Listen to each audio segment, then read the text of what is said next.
Hashem sent Moshe Rabbeinu down to Paro to tell him to allow the Jewish people to leave Mitzrayim. From the moment that Moshe embarked on this mission, everything turned badly for the Jewish nation.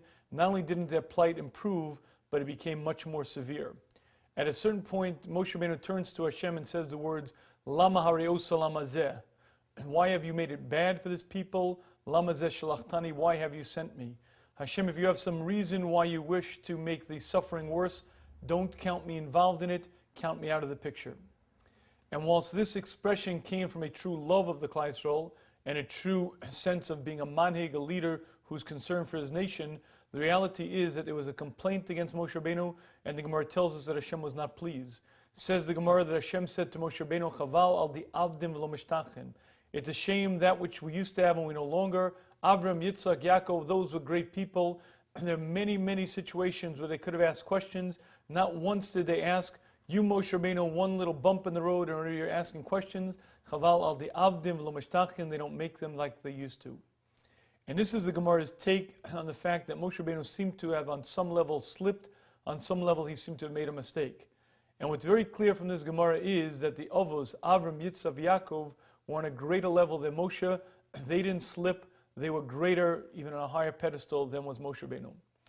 The problem with this Gemara, it really is quite obvious, and that is that the single greatest human being who ever lived was Moshe Rabbeinu. The Rambam calls him the Av B'Chochma, Av B'Nevuah, the father in wisdom, the father in prophecy. There never was, nor never will be a man who reached Moshe Rabbeinu's level. The Achronim call him Bechir Shemivin Anushi, the single greatest human being. So if we know for a fact that Moshe was far greater even than the Avos, how can we understand this Gemara when it tells us that Moshe Rabbeinu did not quite reach the level of the Avos? And I believe the answer to this question is based on understanding the key distinction between Emunah and Bitachon. Emunah means knowing, being aware that Hashem created the world and runs the world. Bitachon means learning to have faith, learning to trust in Hashem.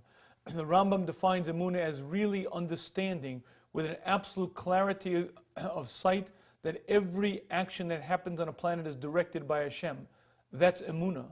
Bitachon is a different sort of emotion. It's a sense of faith, a sense of relying, a sense of unwavering question, a sense of just trusting in Hashem. And if it could be, Moshe Rabbeinu was on a higher level in Emunah, the Avos were a higher level of Bitachon. There never was, nor never will be a human being who saw with absolute clarity the fact that Hashem created, runs, and is involved in every action on the planet. Moshe Rabbeinu saw Hashem present right there as I see a piece of wood, and Moshe Rabbeinu reached the highest level of Emunah. However, this concept of Bitachon, this concept of unwavering faith, never questioning, just having an absolute, complete trust in Hashem, apparently the Avos reached to a higher level. And the reality is, understanding that Emunah is different than Bitachon is very essential to our own growth.